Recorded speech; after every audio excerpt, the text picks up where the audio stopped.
No te pertenece el tiempo. Ni a mí ni a nadie. Lo pronunciamos como si fuera una propiedad, mi semana, mi año, mi vida, pero en realidad es un préstamo silencioso que puede retirarse sin aviso. Y, sin embargo, vivimos como si la cuenta fuera inagotable. Posponemos lo esencial con una calma falsa. Ya lo haré. Cuando tenga un momento. Cuando todo esté en orden. Como si el orden fuese a llegar algún día por sí solo. Como si la vida se detuviera para concedernos una tregua. Memento mori no es una amenaza. Es una lámpara. No viene a oscurecerte, sino a iluminar la única zona donde de verdad puedes actuar. Este instante. En la Roma de los emperadores, el recordatorio de la muerte no se usaba para humillar, sino para despertar. No era una frase lúgubre, sino una medicina contra la vanidad y el despiste. En tiempos de ruido, la mente se dispersa. En tiempos de comodidad, el alma se adormece. Y cuando el alma se adormece, empieza a negociar con lo que sabe que es correcto, aplaza la llamada que debe hacer, la disculpa que debe ofrecer, el límite que debe poner, el trabajo que debe terminar con honor, el cuidado que debe darse. Se acostumbra a vivir en modo ensayo, como si existiera un borrador eterno. Pero no hay borrador, hay días. Y cada día tiene un peso que no se repite. La urgencia serena nace cuando aceptas una verdad simple. El tiempo se va a ir igualmente, pero tu carácter puede quedar más firme o más frágil según cómo lo uses. No se trata de correr. Los que corren por miedo suelen chocar con todo. Se lastiman, se distraen, se vuelven impacientes y exigentes. Se vuelven esclavos de la prisa, y la prisa no es un camino, es una jaula. La urgencia serena es distinta, no acelera el corazón, lo enfoca. No grita, no se desespera. Decide. Te hace ver con claridad qué cosas son ruido y qué cosas son vida. Te devuelve a lo esencial sin dramatismo, como quien vuelve a la casa después de caminar demasiado tiempo bajo la lluvia. Observa tu día con honestidad. Cuánto de lo que haces responde a lo necesario y cuánto a lo automático. Cuánto a lo importante y cuánto a lo que simplemente pasa porque siempre ha pasado. La mayoría no pierde la vida en grandes tragedias, la pierde en pequeñas distracciones repetidas, en hábitos que parecen inofensivos, hasta que un día descubres que han construido una existencia entera. No se trata solo de pantallas o de ocio, aunque también, se trata de esa costumbre de posponer lo que exige valentía, decir la verdad, mirar una herida, tomar una decisión, renunciar a una comodidad que te debilita. Se trata de convertir el algún día en un refugio y vivir escondido allí. Si hoy fuera el último día no como frase teatral, sino como posibilidad real, seguirías discutiendo por tonterías. Seguirías guardando rencor como si te pagaran por ello. ¿Seguirías aplazando un gesto de afecto por orgullo? La muerte, cuando se contempla con serenidad, vuelve ridículas muchas de nuestras batallas.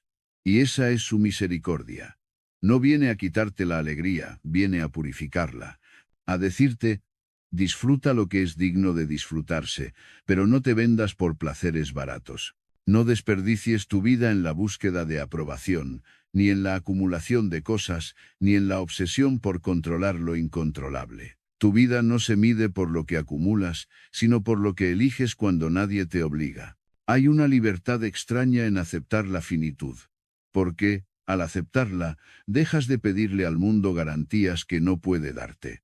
Dejas de exigir que todo salga bien para actuar bien. Y eso, precisamente eso, es el corazón de la filosofía que sostiene a los fuertes. Tu tarea no es asegurar el resultado, tu tarea es ser digno en el intento. El destino puede moverte el suelo, pero no puede obligarte a ser mezquino. Puede quitarte comodidades, pero no puede quitarte la posibilidad de actuar con justicia, con templanza, con coraje. Ahí está tu poder. Pequeño, sí, pero verdadero. Y lo verdadero es suficiente. Por eso Memento Mori no te encierra en la tristeza, te abre una puerta, te enseña que la vida no es larga ni corta, es frágil. Y lo frágil no se maltrata, se cuida, se sostiene con manos limpias. Se honra. ¿Cómo se honra el tiempo? No llenándolo, sino mereciéndolo, no ocupándolo, sino viviendo de tal manera que cada hora, incluso la más simple, tenga la dignidad de haber sido usada bien. No todo día será brillante, pero puede ser íntegro. No todo día será feliz, pero puede ser correcto. Y eso, a la larga, vale más que cualquier euforia. La urgencia serena te pide una sola cosa: presencia. No la presencia superficial de estar aquí con el cuerpo mientras la mente se pierde, sino la presencia de quien sabe que cada gesto cuenta, quien habla con cuidado porque las palabras no vuelven, quien mira con atención porque las personas no son eternas, quien trabaja con honestidad porque la obra, aunque sea pequeña, es un reflejo de su alma, quien descansa sin culpa porque entiende que el cuerpo también es parte del deber, quien dice no a lo inútil para decir sí a lo esencial. Hoy, mientras respiras, estás en el umbral de una decisión silenciosa: seguir viviendo como si tu tiempo fuera infinito, o vivir como quien entiende que el reloj no es enemigo, sino maestro. No se trata de vivir con angustia, sino con claridad. No se trata de apretar los dientes, sino de despertar. El día no te pide perfección, te pide verdad. La vida no te pide que lo logres todo, te pide que no te traiciones. Y si aceptas esto, si lo dejas entrar sin resistencia, notarás algo inmediato: muchas cosas se ordenan solas. Se vuelve más fácil soltar lo que no importa. Se vuelve más natural elegir lo que sí importa. Porque cuando recuerdas que vas a morir, también recuerdas, con una fuerza limpia, que estás vivo. Y estar vivo no es un derecho que puedas gastar sin pensar. Es una oportunidad que merece ser respondida con carácter. Que este recordatorio no te aplaste, que te enderece, que te devuelva la mirada firme, el paso tranquilo y el corazón dispuesto. No te pertenece el tiempo, pero sí te pertenece lo que haces con él. Y eso es suficiente para empezar. Hay una forma de urgencia que enferma y otra que cura. La primera nace del miedo: miedo a quedarse atrás, a no estar a la altura, a perderse algo, a no controlar. Esa urgencia aprieta el pecho, acelera la lengua, vuelve ásperas las manos, te obliga a vivir como si el mundo fuera un incendio permanente, y tú el único bombero. La segunda urgencia no tiene esa violencia. No viene a quemarte por dentro, sino a encender una claridad tranquila. Esa es la urgencia serena: actuar sin demora pero sin ansiedad, avanzar sin precipitación, elegir con firmeza pero sin ruido. No es un estado de agitación, es un estado de presencia. Cuando la mente se acostumbra a la prisa, confunde velocidade com valor. Se siente produtiva quando está ocupada, importante quando está saturada, viva cuando está estimulada. Pero la saturación no es vida, es dispersión. Y la dispersión tiene un precio: te roba el centro. Empiezas a reaccionar en lugar de dirigir. Te vuelves experto en apagar fuegos pequeños y al mismo tiempo descuidas lo que sostiene la casa. A esa mente no le falta esfuerzo, le falta dirección. Se deja llevar por lo urgente externo y olvida lo urgente interno. La formación del carácter, la calidad de la atención, la rectitud de la intención. La urgencia serena, en cambio, nace de un criterio más alto: el reconocimiento de lo esencial. Es la prisa del alma que no quiere perderse en lo trivial. No quiere más notificaciones, quiere más sentido. No quiere más promesas, quiere más coherencia. Por eso es serena, porque no tiene que demostrar nada. No necesita correr para sentirse válida. Sabe que el tiempo no se compra con ansiedad, se honra con elección. Esa urgencia no te empuja como un látigo, te llama como una voz interior que dice: hazlo ahora, no por pánico, sino por dignidad. Este matiz lo cambia todo. Porque si actúas desde el miedo, incluso las decisiones correctas se vuelven amargas. Haces lo que debes, pero lo haces con resentimiento. Cumples, pero te vacías. Llegas, pero no estás. La urgencia nerviosa convierte la vida en una carrera donde nunca terminas de ganar, porque siempre hay otro tramo, otro rival, otra comparación. Y cuando ese ritmo se vuelve normal, Lo más grave es que ya no lo cuestionas. Crees que vivir agotado es vivir comprometido. Crees que el estrés es una medalla. Crees que la calma es un lujo. Entonces, te vuelves vulnerable a cualquier cosa que te prometa alivio inmediato, distracciones, excesos, escapismos. Así se perpetúa el ciclo: prisa, cansancio, huida, prisa, cansancio, huida.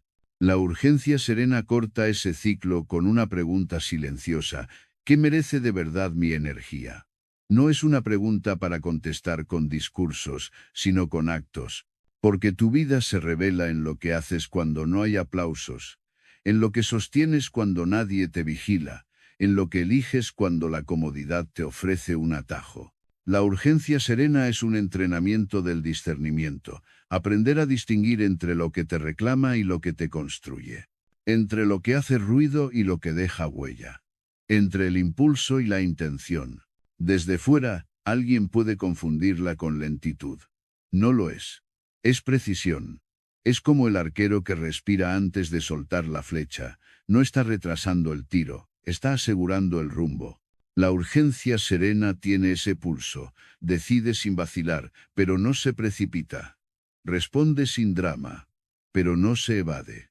Hay en ella una economía noble, hace menos, pero lo hace con más verdad. Y esa verdad se nota en el cuerpo, se afloja la mandíbula, se suaviza la mirada, se endereza la columna. No porque la vida se vuelva fácil, sino porque la mente deja de pelear con fantasmas. La clave está en comprender que la serenidad no es pasividad. La serenidad auténtica es una fuerza que no necesita exhibirse, es la capacidad de mantener el rumbo aunque el mar se agite. Es la firmeza de quien acepta que la vida es incierta, pero decide ser íntegro de todos modos. Esa firmeza no se improvisa, se practica, y se practica, sobre todo, en lo cotidiano. En cómo respondes a una crítica, en cómo tratas a alguien cuando estás cansado, en si cumples lo que prometes, aunque te convenga romperlo, en si dices la verdad sin crueldad, en si te responsabilizas sin victimismo. Ahí se construye la urgencia serena. No en grandes declaraciones, sino en pequeñas victorias interiores. Hay una tentación constante: creer que la calma llega cuando todo esté resuelto. Pero la vida no se resuelve, se atraviesa. Siempre habrá algo pendiente, algo imperfecto, algo que no encaja. Si esperas condiciones ideales para ser sereno, te condenas a no serlo nunca. La urgencia serena no depende del clima exterior. Depende de tu disciplina interior. Depende de elegir, una y otra vez, el tipo de persona que quieres ser frente a lo que sucede. El mundo puede ser caótico, y tú puedes ser claro. El mundo puede ser injusto, y tú puedes ser justo. El mundo puede ser áspero, y tú puedes ser templado. Esa elección es tu dominio. Todo lo demás es escenario. Por eso la urgencia serena también redefine el éxito. No es éxito terminar 1000 cosas, es éxito terminar lo que importa sin perderte en el proceso. No es éxito impresionar, es éxito respetarte. No es éxito tener razón, es éxito actuar con rectitud. El éxito externo es frágil, cambia con la moda, con la opinión, con el azar. El éxito interior es más sobrio, pero más real. Consiste en poder mirarte al final del día y reconocer que no te traicionaste, que tu energía no se dispersó en batallas pequeñas, que tus palabras no se vendieron por aprobación, que tu tiempo no se entregó a lo que te empequeñece. Y aquí aparece el corazón de esta enseñanza. Urgencia serena significa vivir como si cada día fuera significativo, sin convertir cada día en una tragedia. Significa sentir el peso de lo importante sin cargarlo con ansiedad. Significa trabajar con intensidad, pero no con desesperación. Cuidar con entrega, pero no con posesión. Amar con presencia, pero no con miedo. La urgencia serena es madura, sabe que todo puede terminar, y por eso decide no aplazar lo noble. Decide decir lo que debe decir. Decide hacer lo que debe hacer. Decide corregir lo que debe corregir. No porque tema perderlo todo, sino porque entiende que el valor de la vida está en cómo se vive, no en cuánto dura. Cuando entrenas esta manera de estar, algo se ordena por dentro. Ya no necesitas que el mundo te tranquilice para actuar. Actúas de tal forma que tu propia conducta te tranquiliza. Ya no buscas paz como un premio. La construyes como una consecuencia. Y entonces, incluso en medio de tareas, compromisos y problemas, hay una quietud que te acompaña. No es indiferencia. Es foco. No es frialdad. Es dominio. No es ausencia de emoción. Es una emoción limpia, sin el barro de la confusión. Esa es la base sobre la que se sostienen todos los recordatorios que vendrán. Sin esta comprensión, Memento Mori se convierte en una frase bonita o en una sombra incómoda. Con esta comprensión, se convierte en un arte de vivir.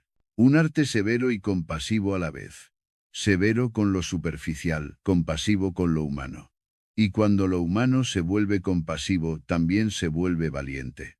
Porque el que vive con urgencia serena no huye del dolor ni se adorna con él, lo atraviesa con dignidad.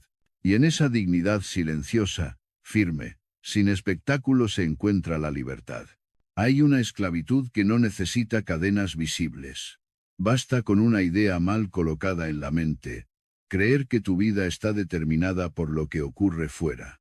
Que tu paz depende de la conducta de los demás, de la economía, de la suerte, del reconocimiento de que el mundo coopere.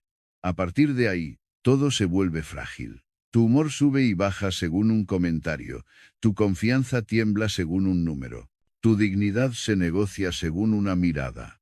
Y sin darte cuenta, entregas el timón de tu existencia a manos que no te conocen, no te quieren o simplemente están distraídas. La disciplina más alta no es la del cuerpo, es la del juicio. No es la capacidad de aguantar dolor, sino la capacidad de no convertir cada cosa en una tragedia interior. Porque casi todo lo que te hiere no es el hecho en sí, sino la historia que construyes alrededor. La mente, cuando no está entrenada, dramatiza, adivina, acusa, exagera. Hace suposiciones y las llama verdades.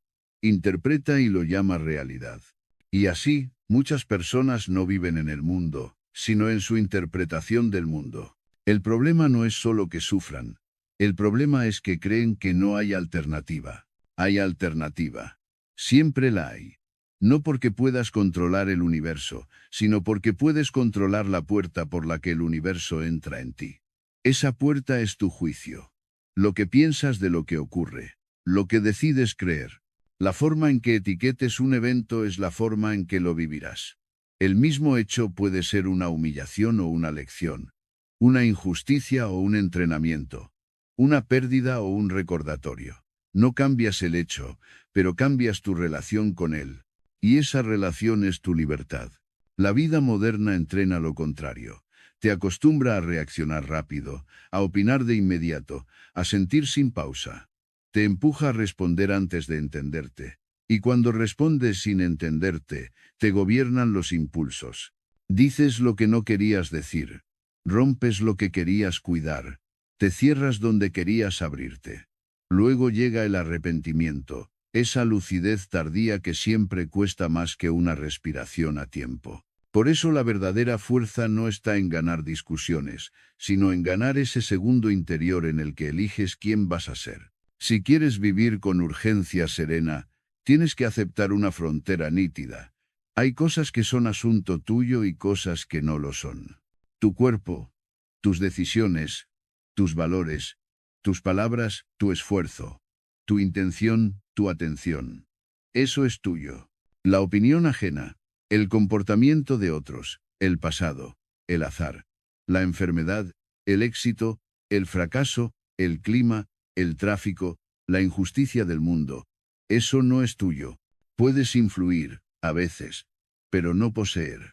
Y cuando confundes influencia con posesión, te desgastas intentando administrar lo imposible.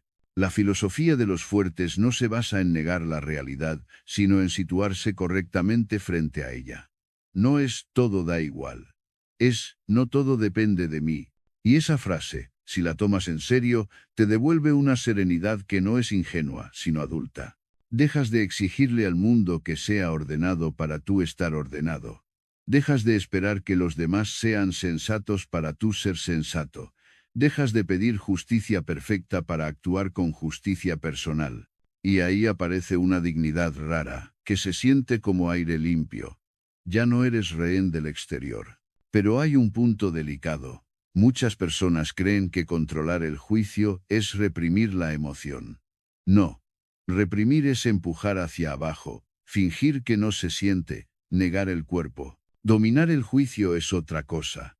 Es permitir que la emoción pase por ti sin convertirla en una orden. Es reconocer la ira sin volverte cruel. Reconocer la tristeza sin volverte derrotista. Reconocer el miedo sin volverte cobarde. La emoción es un visitante. El juicio es el anfitrión. El anfitrión puede escuchar sin obedecer, puede dar espacio sin entregar la casa.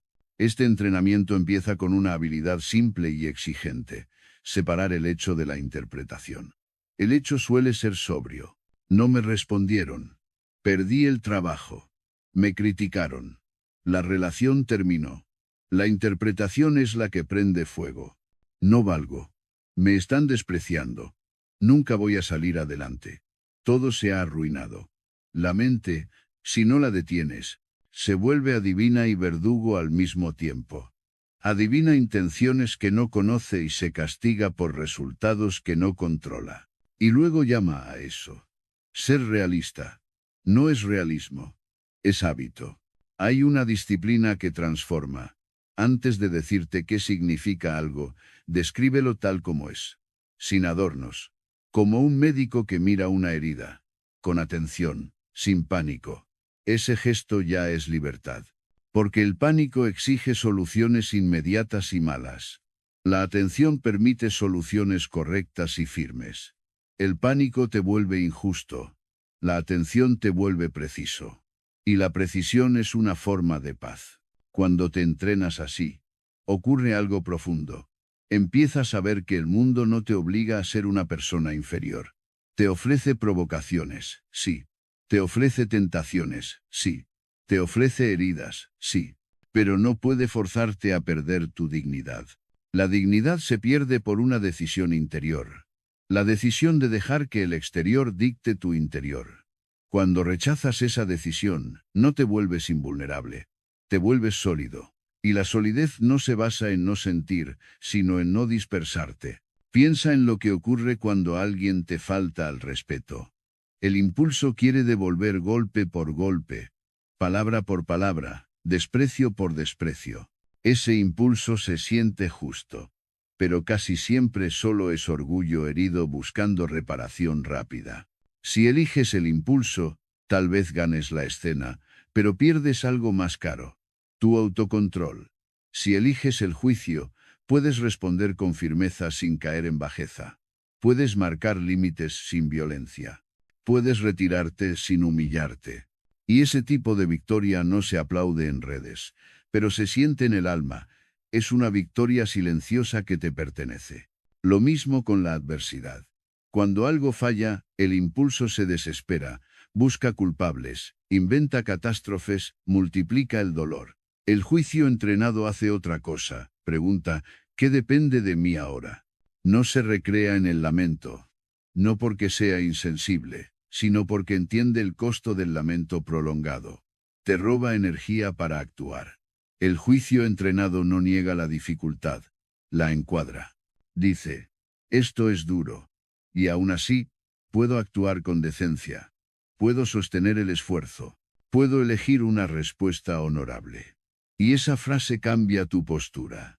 Te devuelve la verticalidad. La urgencia serena necesita esta base porque sin ella te conviertes en un péndulo, un día eufórico, un día hundido, un día confiado, un día resentido, un día valiente, un día ansioso. Y ese vaivén desgasta más que cualquier trabajo. En cambio, cuando gobiernas tu juicio, aparece un ritmo estable, no perfecto, pero constante.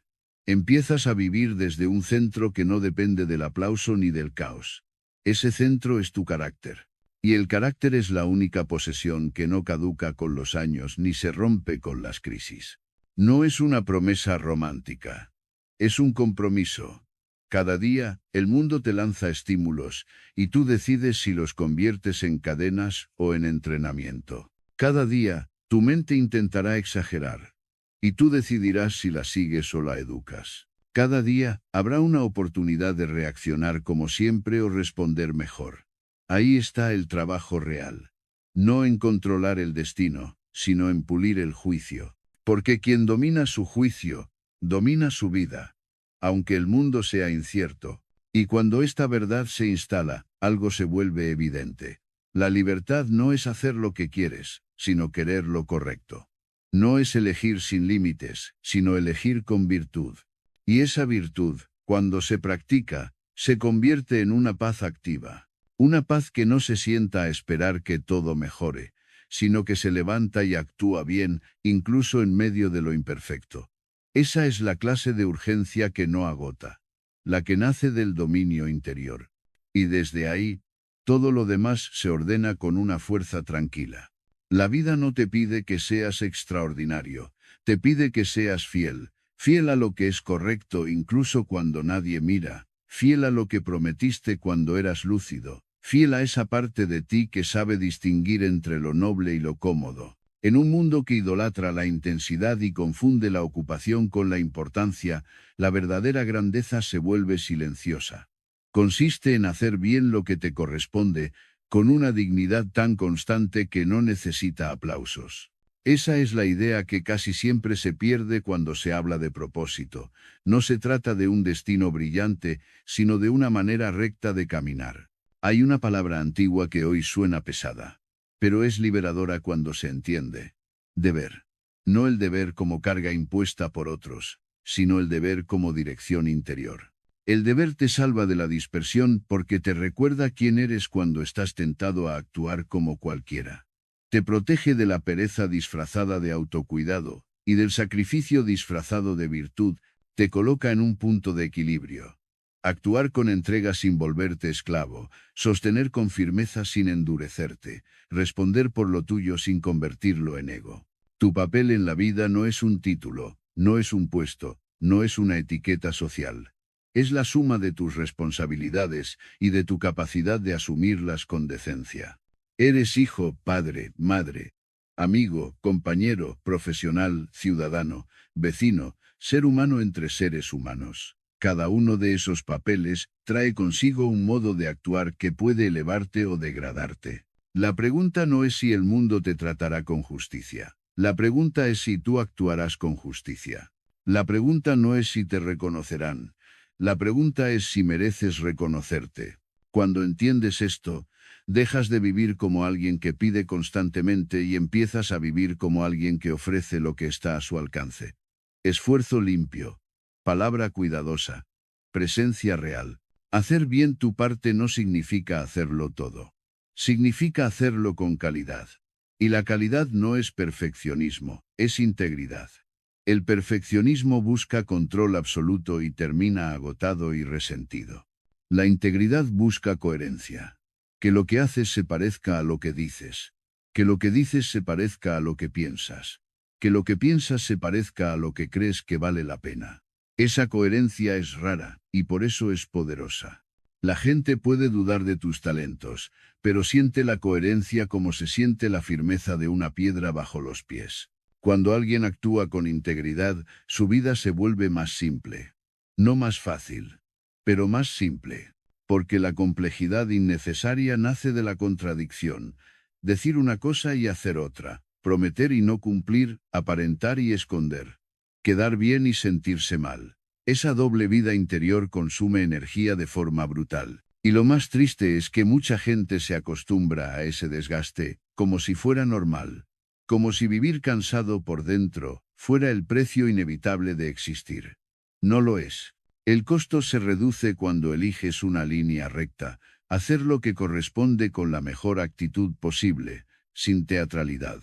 Hay una idea que puede cambiar tu manera de trabajar, de amar y de decidir. Compórtate como si cada acto fuera el último. No como amenaza, sino como criterio. Cuando piensas así, desaparecen muchas excusas. Se vuelve difícil tratar mal a alguien por impaciencia. Se vuelve difícil entregar un trabajo mediocre y llamarlo suficiente. Se vuelve difícil posponer una conversación necesaria por comodidad. No porque te vuelvas rígido, sino porque te vuelves consciente. Y la conciencia, cuando es profunda, no se contenta con lo superficial. La conciencia exige dignidad. Dignidad no significa solemnidad. Significa respeto por la vida, respeto por tu energía, respeto por el otro, respeto por la tarea. Hay tareas que parecen pequeñas, pero hacen grande a quien las realiza bien. Un mensaje respondido con claridad.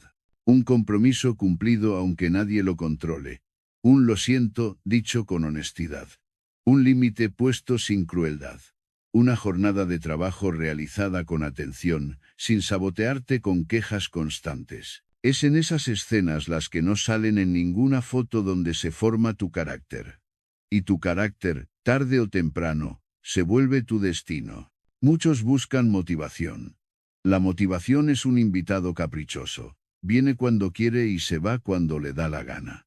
El deber es diferente. No depende del ánimo. Depende de la elección. Y cuando te apoyas en la elección, construyes algo más estable que la inspiración. Construyes confianza en ti mismo. Porque la confianza no nace de prometerte que harás algo, sino de verte haciéndolo. No nace de palabras bonitas, sino de actos repetidos. Cada vez que cumples con lo tuyo, incluso sin ganas, fortaleces una imagen interna. Puedo contar conmigo. Esa frase es oro. Es una base. Es un refugio. Hacer bien tu parte también te devuelve el control del tiempo de una manera sutil. No porque puedas alargar la vida, sino porque dejas de perderla en resistencias inútiles.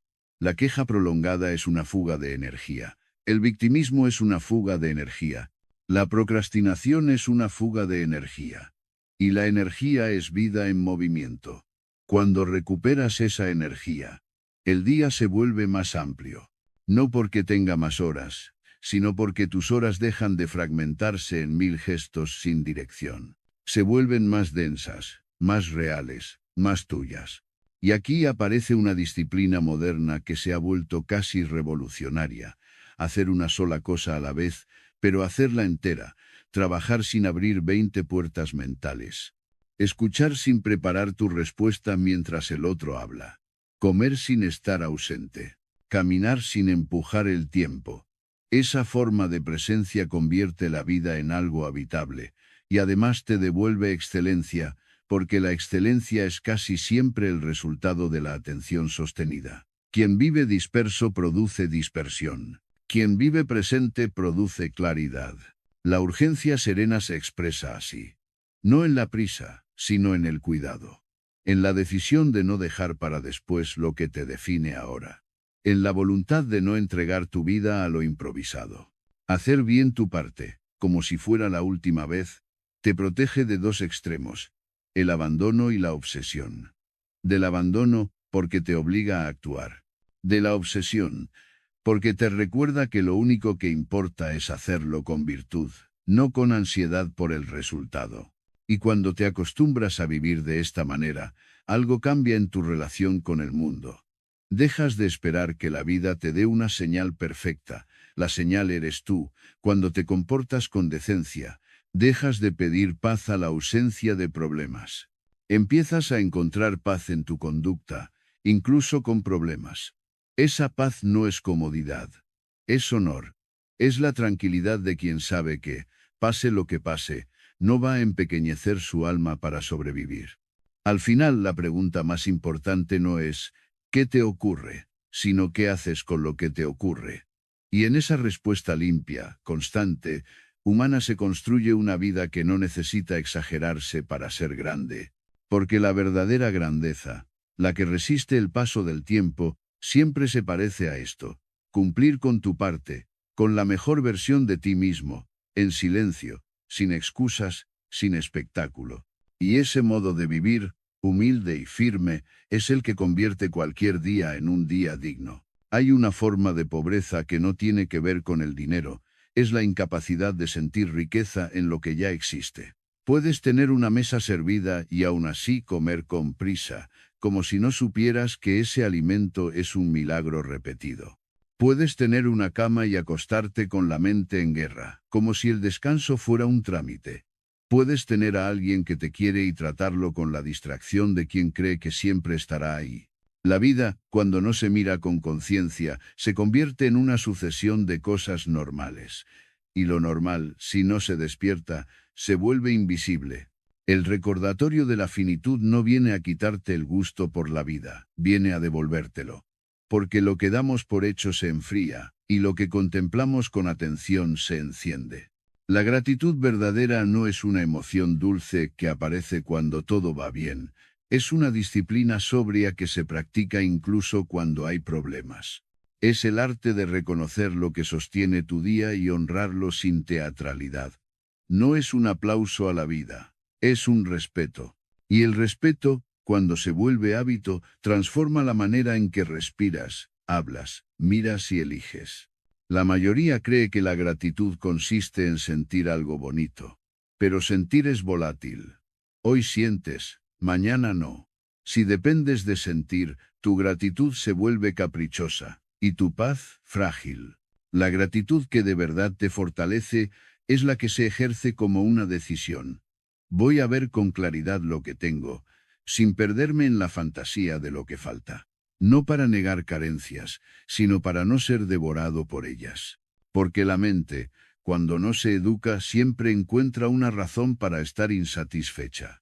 Consigue algo y ya quiere otra cosa. Logra una meta y ya se compara con alguien más. Recibe un gesto de amor y lo olvida al minuto, porque está ocupada calculando el próximo deseo. Esa mente vive hambrienta. Y una mente hambrienta no disfruta, devora. La finitud enseña una lección simple. Todo puede irse. No como castigo, sino como naturaleza. Las personas cambian, los cuerpos envejecen, las circunstancias se desplazan, los objetos se rompen, las oportunidades se cierran. Si aceptas esto con serenidad, aparece una consecuencia luminosa. Mientras algo está, merece presencia. Mientras alguien está, merece cuidado. Mientras tú estás, merece que vivas con dignidad. La gratitud se vuelve entonces una forma de justicia, darle a cada cosa su valor real, antes de que el tiempo la transforme en recuerdo. Hay una escena interior que muchos conocen, aunque no la nombren, cuando pierdes algo y, de pronto ves con claridad cuánto valía. Esa claridad tardía duele porque revela un descuido, pero también puede ser un maestro. La sabiduría consiste en aprender esa lección, sin tener que pagarla siempre con pérdidas. No necesitas esperar al golpe para despertar. Puedes entrenar la mirada ahora. Puedes mirar lo cotidiano como si fuera frágil, no para entristecerte, sino para cuidarlo mejor. Esa es una de las formas más altas de madurez. Amar sin posesión, valorar sin aferrarte, agradecer sin ingenuidad. La gratitud no te hace blando, te hace preciso. Te enseña a distinguir entre lo que es esencial y lo que solo es brillo. Porque cuando agradeces de verdad, dejan de impresionarte ciertas cosas. El lujo ya no te hipnotiza, porque entiendes que la paz no se compra. El ruido deja de seducirte, porque reconoces que la calma es más rica. La aprobación pierde su poder, porque descubres que tu vida vale aunque nadie la celebre. Empiezas a sentirte rico por razones que no dependen del mercado ni de la moda. Un cuerpo que aún te sostiene, una mente que puede aprender, una conversación honesta, una mañana sin catástrofes, una posibilidad de corregir, un gesto de bondad. La gratitud te devuelve a una riqueza que no se exhibe, pero se vive. Y al mismo tiempo, la gratitud te exige algo. Coherencia con lo que dices valorar. Porque es fácil agradecer con palabras y traicionar con hábitos. Es fácil decir, qué importante es mi familia, y no estar nunca presente. Es fácil decir qué valiosa es mi salud y maltratar tu sueño, tu alimentación, tu cuerpo. Es fácil decir qué agradecido estoy por mi trabajo y hacerlo con desgana, criticando todo, entregando la mínima energía. La gratitud auténtica no se mide por el discurso, sino por el cuidado. Si dices que algo vale, trátalo como valioso. Si dices que alguien importa, demuéstralo con actos. La gratitud, cuando es real, se convierte en conducta. Hay una forma práctica de entenderlo. Lo que aprecias lo proteges. Lo que proteges lo alimentas. Lo que alimentas crece. La gratitud es un círculo virtuoso. Si aprecias tu tiempo, lo proteges de lo inútil. Si aprecias tu mente, la proteges del exceso de ruido. Si aprecias tu paz, la proteges de ciertas compañías, de ciertas conversaciones, de ciertas reacciones. Si aprecias a alguien, lo proteges del descuido y de la dureza.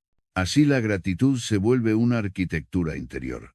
Construye límites sanos, prioridades claras y un tono humano en tu manera de estar en el mundo. También hay una verdad que pocos aceptan: la gratitud no se opone al dolor. Puede coexistir con él. Puedes estar atravesando una etapa difícil y, aún así, reconocer pequeñas luces.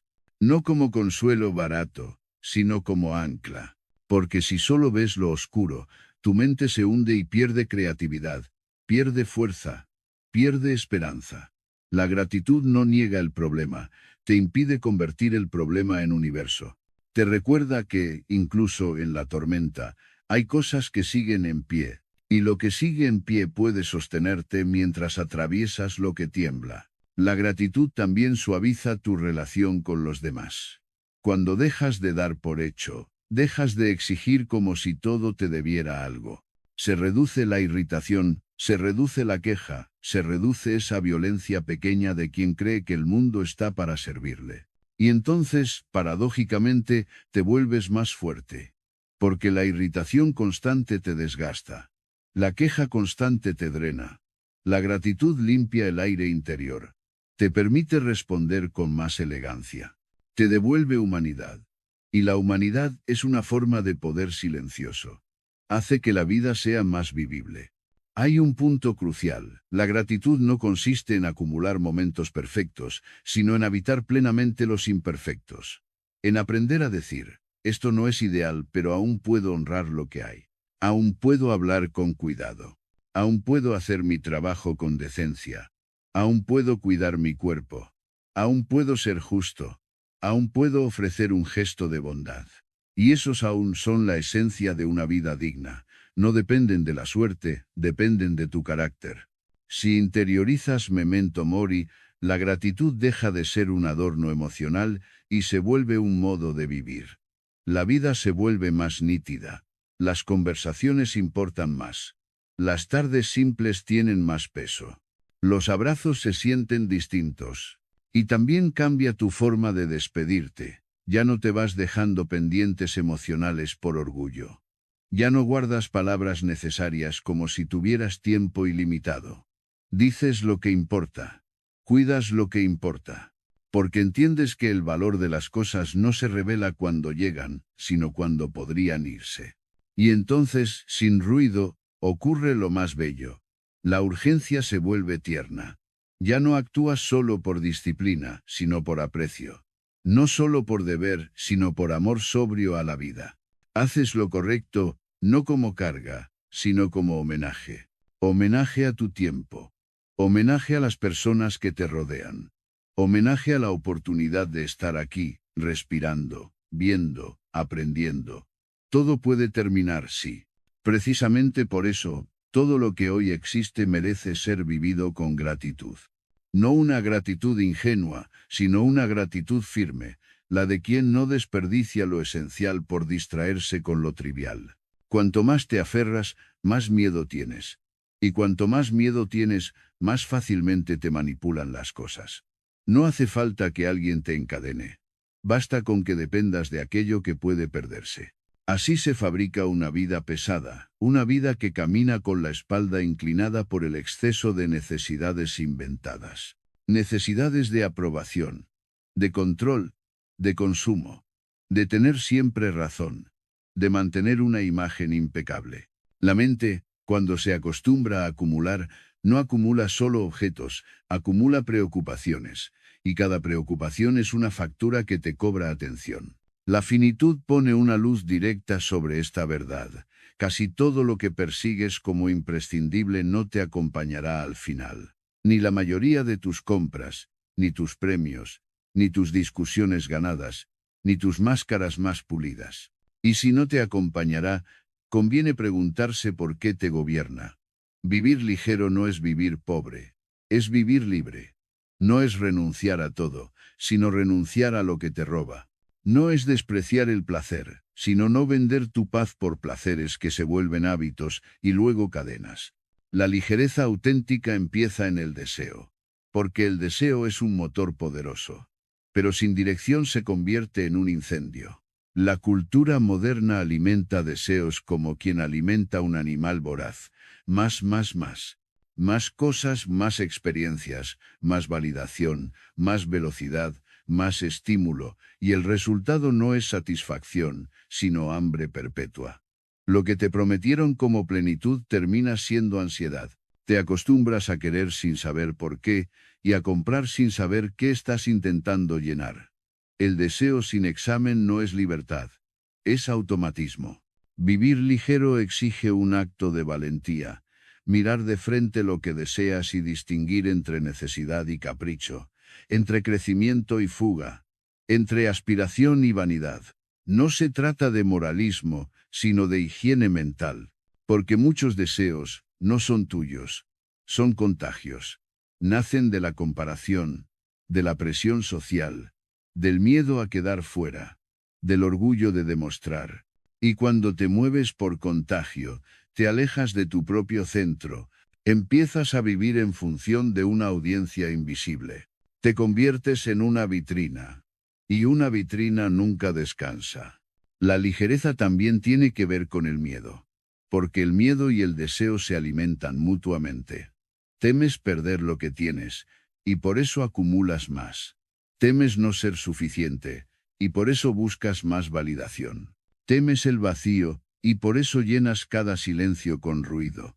Temes el rechazo, y por eso actúas como no eres. Ese miedo puede parecer razonable, pero su efecto es devastador. Te vuelve dependiente. Y la dependencia, aunque sea elegante, es una forma de esclavitud. La filosofía que sostiene al espíritu fuerte propone una medicina sencilla y radical. Reduce tus deseos a lo esencial y tu miedo perderá gran parte de su poder. Si necesitas menos, te amenazan menos. Si dependes de menos, te hieren menos. Si te bastas con lo que está en tu control, tu conducta, tu intención, tu esfuerzo, el mundo deja de tener tantas palancas sobre ti. No porque el dolor desaparezca, sino porque tu dignidad no queda hipotecada. La ligereza es soberanía. Este tipo de vida no se construye con grandes gestos dramáticos, sino con pequeñas renuncias conscientes. Renunciar a una discusión que solo alimenta el ego. Renunciar a revisar el teléfono por reflejo. Renunciar a comprar para calmar un mal día. Renunciar a decir sí para evitar incomodar. Renunciar a la necesidad de explicarte siempre. Renunciar a llevarte trabajo a la cama por culpa. Cada renuncia, si es elegante, no te empobrece, te recupera. Recuperas tiempo, recuperas atención, recuperas calma. Recuperas la capacidad de estar en un lugar sin estar huyendo de ti mismo. Hay una idea que, cuando se entiende, cambia el modo en que eliges. No todo lo que puedes hacer debes hacerlo. La vida moderna te ofrece 1000 puertas y te convence de que la riqueza está en abrirlas todas. Pero abrirlo todo es perderte. La riqueza real está en elegir pocas cosas con profundidad. En decir no sin culpa. En aceptar que un sí verdadero exige muchos no. En vivir con un calendario que refleje tus valores. No tus impulsos. Porque tu agenda es un espejo. Muestra lo que realmente adoras. Vivir ligero también es simplificar la relación con el dolor. Muchas personas multiplican su dolor con una segunda capa, la resistencia. El esto no debería estar pasando. La queja mental constante. La comparación con cómo debería ser la vida. Esa segunda capa no mejora nada, solo desgasta. La ligereza no significa resignación, significa aceptación activa. Esto es lo que hay. Ahora, ¿qué hago con dignidad? Cuando te colocas ahí, el sufrimiento se vuelve más manejable, y tu energía regresa a lo útil. La ligereza es, en parte, dejar de pelear contra lo inevitable para tener fuerza para lo posible. Y luego está la ligereza del juicio hacia los demás. También eso pesa. Guardar rencores, llevar listas de ofensas, intentar corregir a todo el mundo, interpretar cada gesto como ataque. Ese estilo de vivir te convierte en guardia de una prisión que tú mismo construiste. La ligereza emocional es aprender a soltar. No porque todo dé igual, sino porque tu paz vale más que muchas batallas. Aprendes a no reaccionar a provocaciones pequeñas. Aprendes a no tomarte tan en serio. Aprendes a elegir la calma como acto de fuerza, no como huida. La ligereza, paradójicamente, te hace más eficaz. Porque cuando reduces el ruido, aumenta la claridad. Cuando reduces el exceso, aumenta la calidad. Cuando reduces las distracciones, aparece una atención que antes estaba dispersa. Esa atención cambia tu trabajo, tus relaciones, tu salud. Te vuelves alguien más entero. Y la integridad es atractiva, no por estética, sino por estabilidad. En un mundo nervioso, una persona estable se vuelve un refugio. También cambia tu forma de disfrutar. El placer deja de ser una anestesia y se convierte en celebración. Una comida deja de ser impulso y se vuelve ritual. Un paseo deja de ser escape y se vuelve presencia. Un descanso deja de ser culpa y se vuelve recuperación. Cuando no necesitas llenar el vacío a la fuerza, el silencio deja de asustarte, y en el silencio por fin te escuchas. Descubres qué quieres de verdad. Descubres qué te sobra. Descubres qué te estaba consumiendo sin que lo vieras. Esa es la ligereza más profunda. La de una mente que no está en guerra consigo misma. Hay una regla simple que resume este camino. Conserva lo que te hace mejor. Suelta lo que te hace más débil. Lo que te hace mejor puede ser duro. Disciplina, verdad, límites, paciencia. Lo que te hace más débil suele ser cómodo, exceso, comparación, evasión, resentimiento. Elegir lo que te hace mejor es difícil al principio, pero te libera después. Elegir lo que te hace más débil es fácil al principio, pero te encadena después. La vida siempre cobra, solo cambia la forma de pago. Cuando recuerdas que todo pasa, se vuelve evidente que no vale la pena vivir cargado de cosas que no suman. La urgencia serena no necesita acumulación. Necesita espacio. Espacio para respirar, para pensar, para amar, para actuar con decencia. Vivir ligero es abrir ese espacio. Y en ese espacio, lo esencial se vuelve más fuerte. La voluntad se vuelve más limpia. La atención se vuelve más fina. La vida se vuelve menos ruidosa y más verdadera. Al final, la pregunta no es cuánto puedes cargar, sino qué estás cargando y por qué. Porque el tiempo es limitado, y la energía también. Si las gastas sosteniendo lo que no importa, llegarás agotado a lo que sí importa. En cambio, si sueltas a tiempo, caminas con una serenidad que no depende de la suerte, sino de tu elección. Esa es la libertad. Necesitar menos, temer menos, vivir más. Cuando todo cae, queda una sola cosa. No queda tu nombre repetido en bocas ajenas. No queda la colección de objetos que un día te pareció imprescindible. No queda la lista de logros colgada como trofeo. Queda lo que fuiste cuando nadie te miraba. Queda la manera en que trataste a los otros cuando podías haberlos usado. Queda la forma en que te trataste a ti mismo cuando era más fácil traicionarte. Eso es lo que permanece. El carácter. Y el carácter es una obra que se escribe a diario, en tinta invisible, con decisiones pequeñas que luego se vuelven destino. Es curioso, la gente teme el juicio de los demás, pero rara vez teme su propio juicio final. Y, sin embargo, el juicio que más pesa no es el que viene de fuera, sino el que nace dentro cuando se apagan las distracciones. Cuando por fin hay silencio y te encuentras contigo. En ese encuentro no sirve el maquillaje, no sirve el relato, no sirve la excusa, solo sirve la verdad de lo vivido. Por eso cultivar carácter no es un lujo filosófico, es una necesidad práctica. Es preparar el alma para que no se derrumbe cuando la vida le quite los apoyos externos. El carácter no es una cualidad abstracta, es una manera de responder. Responder a la tentación, al cansancio, a la injusticia, al dolor, a la comodidad, se forma cuando eliges lo correcto, aunque te cueste, cuando sostienes una promesa, aunque no te convenga, cuando dices la verdad, aunque te incomode, cuando renuncias a la venganza, aunque te tiente. Se forma también cuando fallas y te levantas, sin mentirte. Porque el carácter no se demuestra en la perfección, sino en la honestidad del esfuerzo. No se mide por no caer, sino por no quedarte en el suelo. Hay una trampa sutil. Creer que el carácter se construye en grandes decisiones heroicas. Esas existen, sí, pero son raras. El carácter se construye sobre todo, en lo cotidiano, en cómo hablas cuando estás irritado, en cómo conduces cuando tienes prisa, en cómo trabajas cuando nadie te supervisa, en cómo amas cuando no recibes lo que esperas, en cómo pierdes cuando duele, en cómo ganas cuando podrías volverte arrogante. Esos momentos son el gimnasio del alma. Si los desperdicias, ningún discurso te salvará. Si los aprovechas, incluso una vida sencilla puede ser inmensa. El mundo te ofrecerá 1000 razones para justificarte. Todos lo hacen. No es para tanto. Me lo merezco. La vida es injusta. Yo soy así. Las justificaciones son cómodas, porque te permiten actuar mal sin sentirte mal. Pero tienen un costo. Erosionan tu respeto por ti mismo. Cada vez que traicionas tu propio criterio, pierdes un poco de firmeza interior.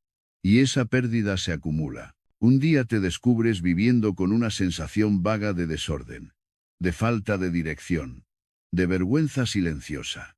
No sabes exactamente por qué, pero lo sientes. Es la suma de pequeñas traiciones. Es el precio de haber preferido lo fácil a lo digno. Por eso Memento Mori, bien entendido, no te empuja a hacer más cosas. Te empuja a ser mejor persona. Te recuerda que la vida es corta y que el tiempo no está para aplazar la virtud. Porque aplazar la virtud es aplazar tu libertad. No hay momento perfecto para empezar a ser justo, valiente, templado. El momento perfecto es ahora, precisamente porque no hay garantía de otro. La finitud no te obliga a vivir con ansiedad. Te obliga a vivir con claridad. Lo que vale la pena no se pospone. El carácter se expresa en 4 columnas que sostienen una vida entera, incluso cuando el resto tiembla. La primera es la justicia. Tratar a los demás con respeto, no por conveniencia, sino por principio. No usar, no manipular, no humillar, no aprovecharte de debilidades ajenas. La justicia no es una emoción, es un hábito. La segunda es la templanza, no dejarte arrastrar por impulsos, no convertir el deseo en amo, no confundir placer con dirección. La templanza no te quita alegría, te evita arrepentimientos. La tercera es el coraje, hacer lo correcto aunque cueste, enfrentar conversaciones difíciles, admitir errores, sostener límites, atravesar el miedo sin rendirte a él. El coraje no es ausencia de miedo, es acción noble a pesar del miedo. La cuarta es la sabiduría, ver con claridad, distinguir lo esencial de lo superficial, no precipitarte, no dramatizar, aprender. La sabiduría no es saber mucho, es actuar mejor. Estas columnas no se construyen de una vez. Se construyen como se construye un templo, piedra por piedra. Y cada piedra es una elección. A veces creerás que una elección no importa, porque nadie la ve. Precisamente por eso importa. Lo que haces sin testigos es lo que eres. La vida te observa, incluso cuando el mundo no. Y el alma lleva cuentas que nadie puede borrar con aplausos. Habrá días en los que falles. Días en los que la ira te gane, en los que el miedo te encoja, en los que el cansancio te vuelva áspero. No conviertas esos fallos en identidad. Convertir el error en identidad es otra forma de cobardía. El carácter también es la capacidad de corregir. De mirar un fallo y decir, esto no soy yo cuando estoy en mi mejor versión. Voy a volver a intentarlo. Esa frase es humildad. Y la humildad es una fuerza inmensa, porque te permite aprender. La arrogancia, en cambio, te encierra en el mismo ciclo, te defiende de la vergüenza, sí, pero te priva del crecimiento. Una vida guiada por el carácter tiene un efecto inevitable, te vuelve menos manipulable. La publicidad puede prometerte estatus, pero ya no te compra. Las redes pueden ofrecerte validación, pero ya no te gobiernan. Las críticas pueden herirte, pero no te definen. Las circunstancias pueden cambiar, pero no te arrancan la dignidad. Te conviertes en alguien con raíz. Y una raíz, aunque no se vea, sostiene todo el árbol. Además, el carácter se contagia. No con discursos, sino con presencia. Cuando alguien está cerca de una persona íntegra, lo siente. Siente que ahí hay un estándar, una coherencia, una calma firme. Esa influencia es más poderosa que cualquier consejo.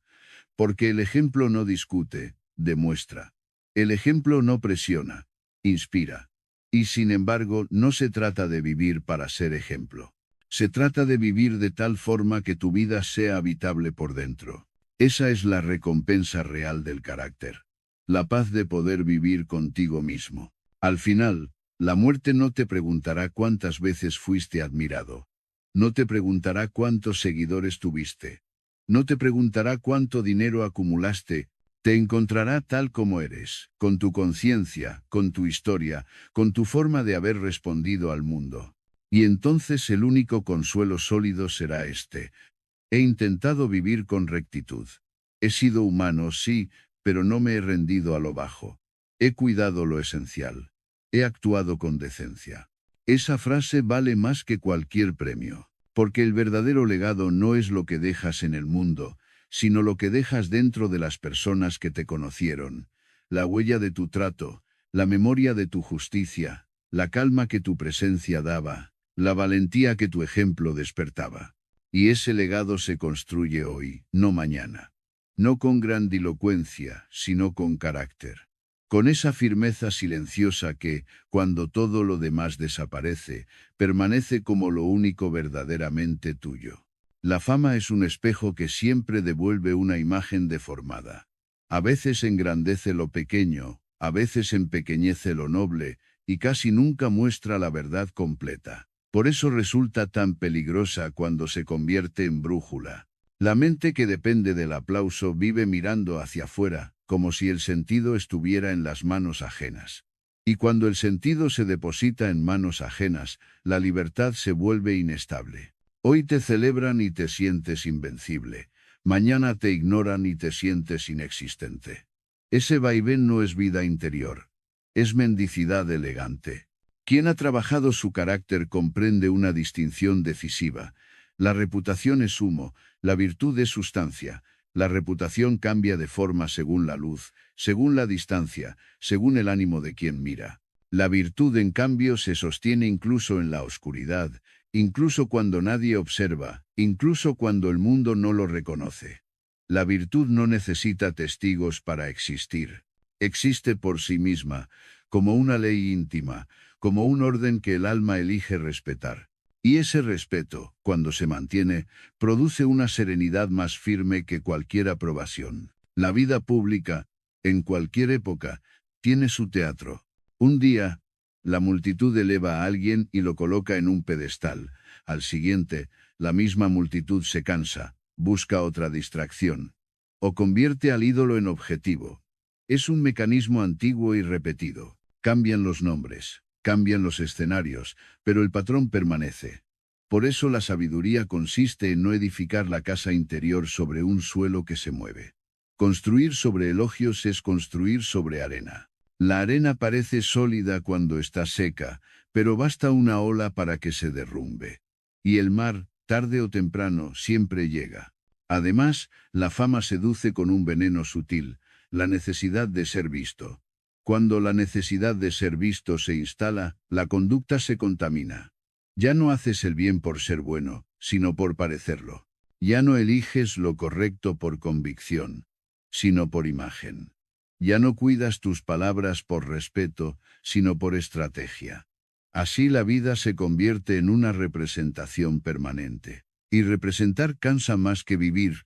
Representar te obliga a sostener un personaje incluso cuando estás roto por dentro. Representarte vuelve dependiente de la reacción ajena, como un actor que no puede bajar del escenario porque teme que, fuera del foco, no exista nada. La verdad es más sobria y más liberadora.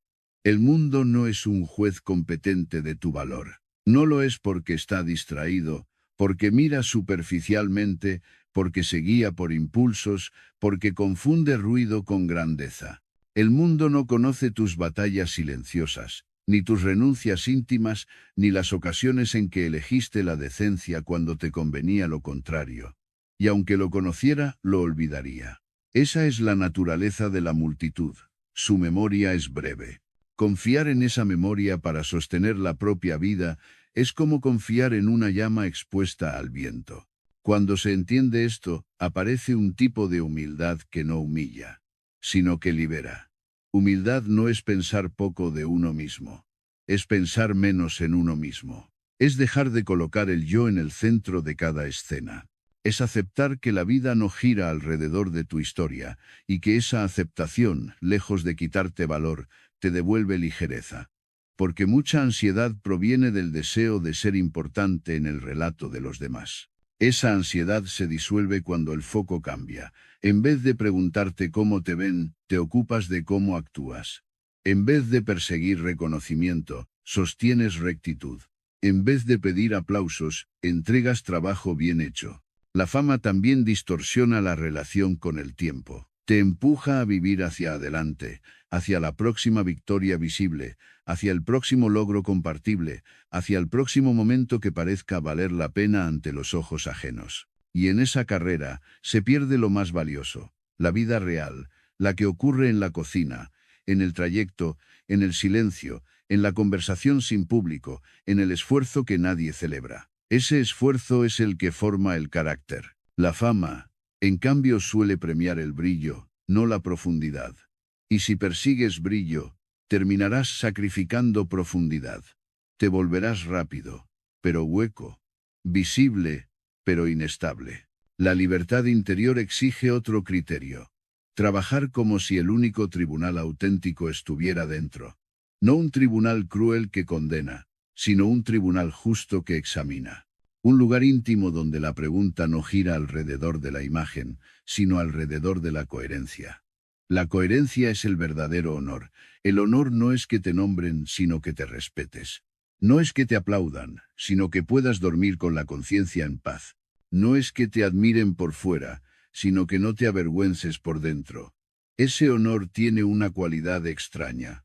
No se compra, no se improvisa, no se hereda, se forja. Cuando el elogio llega, conviene recibirlo como se recibe una brisa. Se agradece sin aferrarse.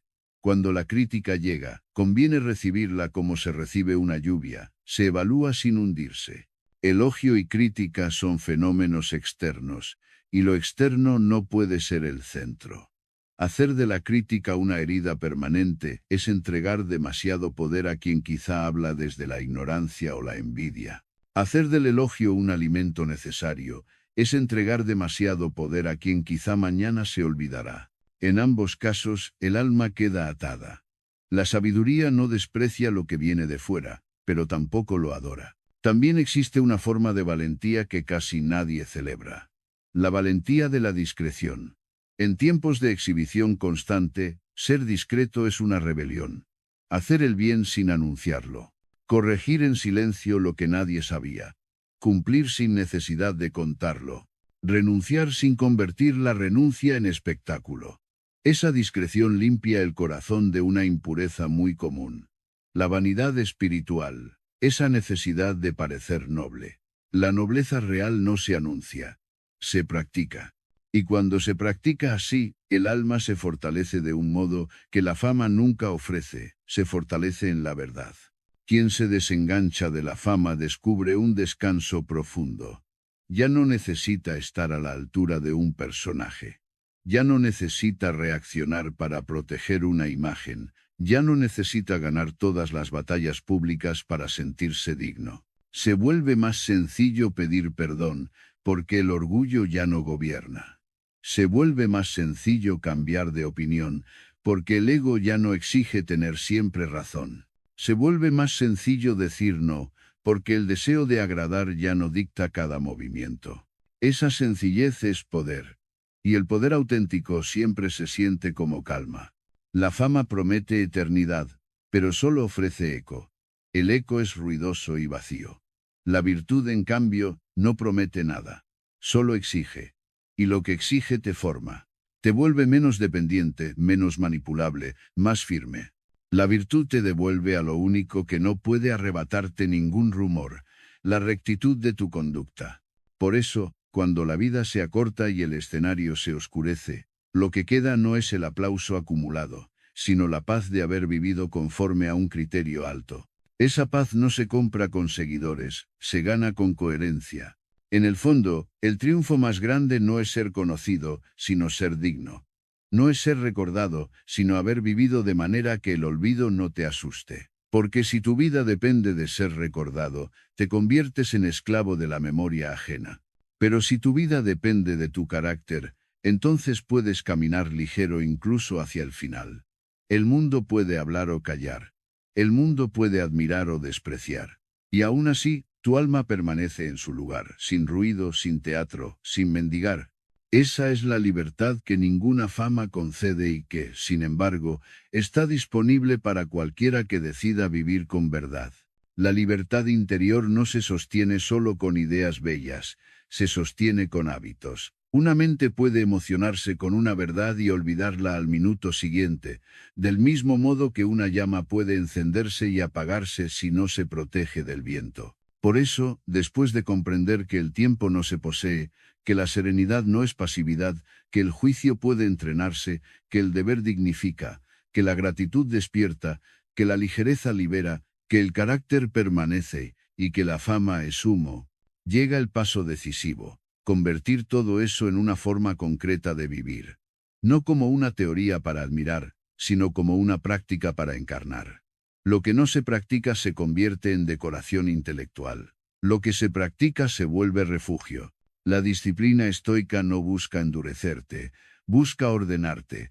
Te enseña a colocar cada cosa en su sitio, lo que depende de ti, en tus manos, lo que no depende de ti, fuera de tu pecho. Y ese orden empieza cada día antes de que el mundo te reclame. El primer gesto no es mirar hacia afuera, sino asentarte por dentro. El día no se recibe como una avalancha, se recibe como una tarea. La mente se prepara como se prepara un soldado, pero sin agresividad, con lucidez. Se recuerda que el exterior traerá provocaciones, y que la verdadera victoria consiste en no perder la calidad del alma. Se recuerda que el objetivo no es evitar dificultades, sino atravesarlas sin volverte inferior. Hay un entrenamiento sencillo que cambia el tono de la jornada: anticipar, sin miedo, lo que puede torcerse, no para vivir en pesimismo, sino para dejar de sorprenderte con lo inevitable. Se imagina la demora, el desacuerdo, el cansancio, la injusticia pequeña, el contratiempo. Se acepta su posibilidad con calma, como quien afila una herramienta antes de usarla. Así, cuando aparece lo incómodo, ya no parece un escándalo, parece parte del paisaje. Y la mente, al no dramatizar, conserva energía para actuar con decencia. Esta previsión serena es una forma de protección. No protege el resultado, protege tu respuesta. Luego viene el gesto más importante: elegir la intención. La intención es el centro del día. Cuando la intención es confusa, la vida se dispersa. Cuando la intención es limpia, la vida se simplifica. La intención puede ser sobria, casi silenciosa. Actuar con justicia, hablar con respeto, sostener el esfuerzo, no alimentar impulsos destructivos, cuidar lo que importa. Una intención así no depende del humor, depende del compromiso.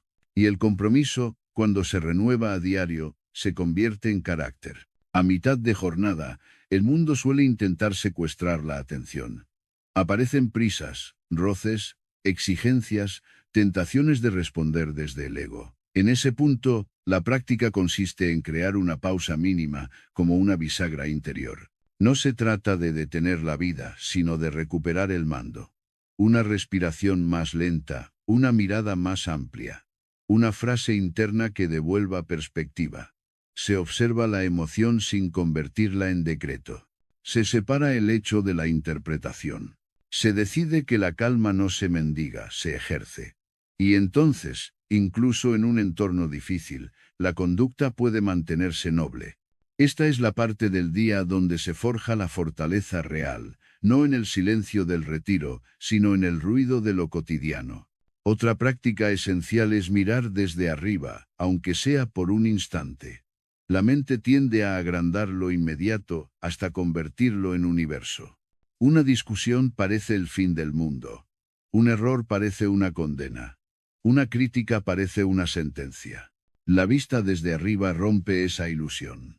Recuerda que la vida humana es breve, que las preocupaciones cambian de forma, que el tiempo lo disuelve casi todo, que la mayoría de las ofensas se vuelven polvo. Esta perspectiva no enfría el corazón, lo limpia de dramatismo. Te permite actuar con firmeza sin perder humanidad. Te permite corregir sin humillar, defenderte sin convertirte en agresor, avanzar sin atropellar. La práctica también incluye un tipo de austeridad que no es castigo, sino libertad. Un gesto voluntario de incomodidad leve, escogida, para no volverte esclavo de la comodidad. Puede ser sostener un esfuerzo extra, renunciar a un capricho, caminar sin atajos, simplificar un placer. Este ejercicio no busca endurecer el cuerpo por orgullo, sino entrenar el alma para que no se derrumbe cuando la vida impone incomodidades no elegidas. Quien solo funciona cuando todo es cómodo, es frágil. Quien aprende a estar bien incluso con pequeñas incomodidades, se vuelve estable. La estabilidad es un tesoro discreto. A lo largo del día, la virtud más difícil suele ser la templanza en la palabra. Las palabras crean realidad, elevan o ensucian, construyen confianza o dejan cicatrices. La práctica consiste en hablar como quien recuerda la finitud, con precisión, con respeto, sin exceso. Evitar la crueldad disfrazada de sinceridad. Evitar la ironía que humilla. Evitar la queja que contagia.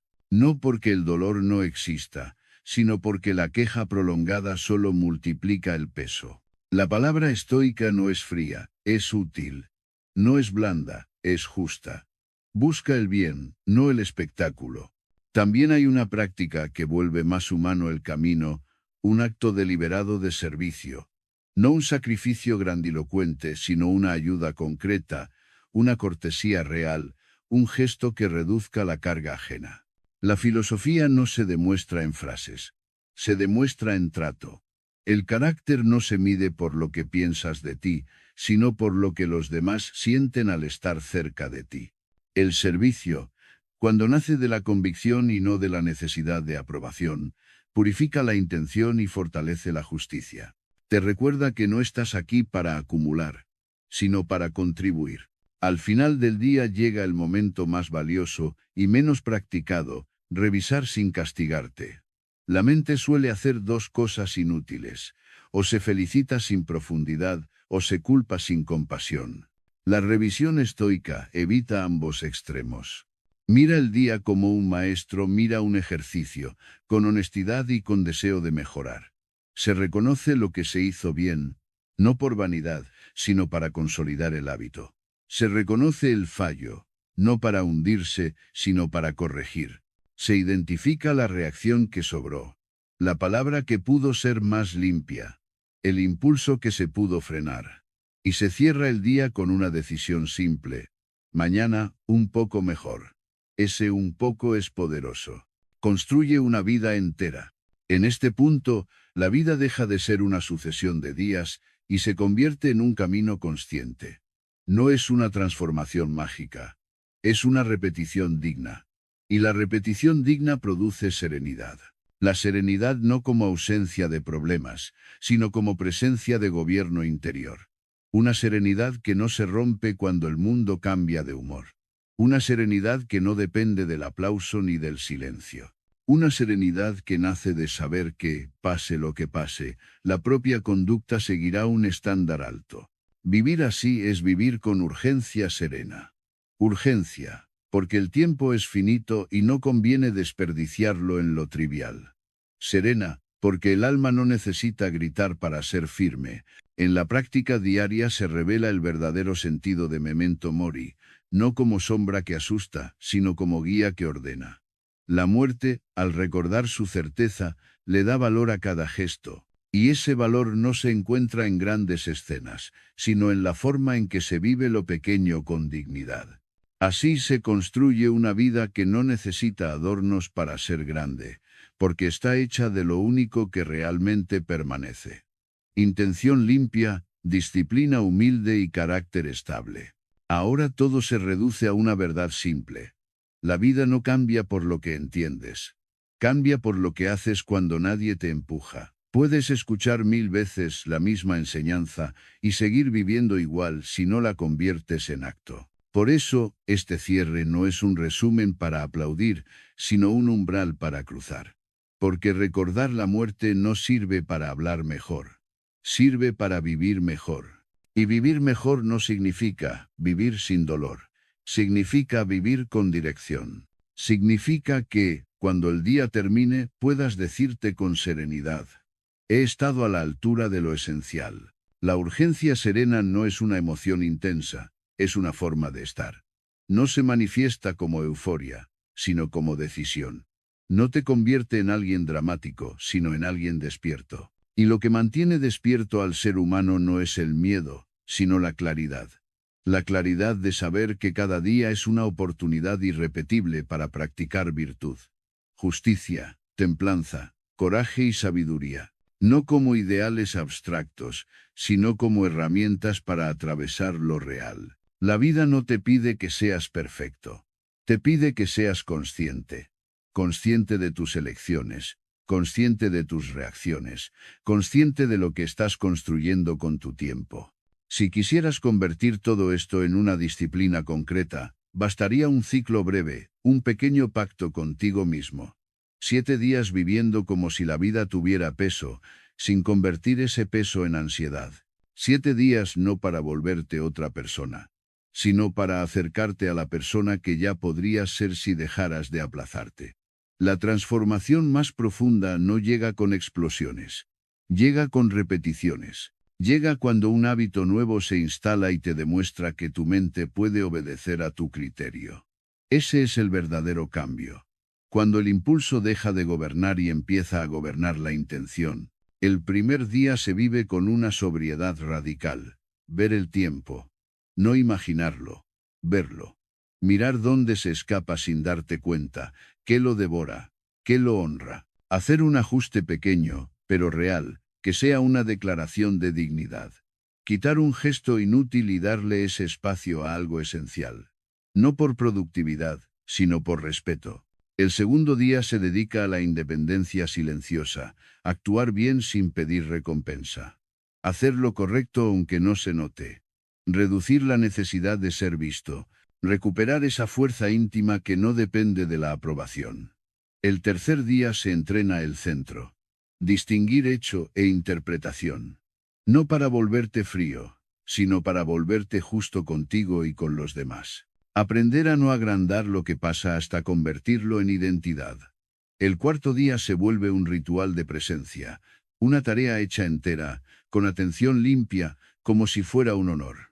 El quinto día se abre con gratitud disciplinada, no una gratitud ingenua, sino una gratitud que ordena prioridades y vuelve más humano el trato. El sexto día se vive con ligereza, soltar un exceso que te pesa, una costumbre que te distrae, una dependencia que te manipula. El séptimo día se consagra al carácter, una decisión concreta que te acerque a tu estándar más alto, aunque nadie la celebre. Pero lo importante no es el nombre de los días. Lo importante es el espíritu detrás de ellos. El espíritu es este: cada jornada es un campo de entrenamiento. El mundo pondrá obstáculos, sí, pero también te dará oportunidades para demostrar quién eres. Si alguien te provoca, tienes la oportunidad de elegir templanza. Si algo se rompe, tienes la oportunidad de elegir paciencia. Si alguien sufre cerca de ti, tienes la oportunidad de elegir justicia. Si te equivocas, tienes la oportunidad de elegir humildad. La virtud no aparece cuando el mundo es fácil. Aparece cuando el mundo te pone a prueba. Y esas pruebas, si las miras con la perspectiva correcta, no son solo golpes, son lecciones. Por eso este cierre no pretende dejarte con una emoción bonita, sino con una postura, la postura del que no se entrega a la dispersión. La postura del que no desperdicia su vida en batallas pequeñas. La postura del que no confunde entretenimiento con sentido. La postura del que entiende que la paz no es un premio externo, sino una consecuencia de vivir con coherencia. La coherencia es rara, pero es poderosa. Pensar lo que dices, decir lo que haces, hacer lo que es digno. En esa coherencia se encuentra la serenidad que no depende del azar. Recuerda lo esencial con la mayor sencillez posible. No te pertenece el tiempo, pero te pertenece la respuesta. No puedes controlar lo que ocurre, pero puedes controlar el juicio con el que lo recibes. No puedes garantizar el resultado, pero sí la decencia del esfuerzo. No puedes evitar que la vida cambie, pero puedes evitar perderte en el cambio. No puedes asegurarte de que te aplaudan, pero puedes asegurarte de no traicionarte. Estas verdades no son consuelo, son dirección. Y hay otra verdad, quizá la más incómoda y la más liberadora. Muchas veces no es la vida la que te quita algo, eres tú el que se lo entrega. Entregas tu tiempo por distraerte, entregas tu paz por tener razón, entregas tu dignidad por encajar, entregas tu energía por impresionar, entregas tu carácter por comodidad. Nadie te obliga. Por eso también puedes recuperar. Puedes recuperar tu atención, puedes recuperar tu temple, puedes recuperar tu respeto por ti mismo. Y cuando recuperas eso, recuperas la vida. No porque vivas más años, sino porque vives más de verdad. La muerte, vista con serenidad, no es un enemigo. Es un recordatorio de jerarquía. Te enseña qué importa y qué no. Te enseña que no vale la pena aplazar el bien. Te enseña que no vale la pena vivir con resentimiento. Te enseña que no vale la pena gastar energía en lo superficial. Te enseña que, al final, lo único que no es humo es el carácter. Todo lo demás puede desaparecer. El carácter, si lo trabajas, se vuelve tu hogar.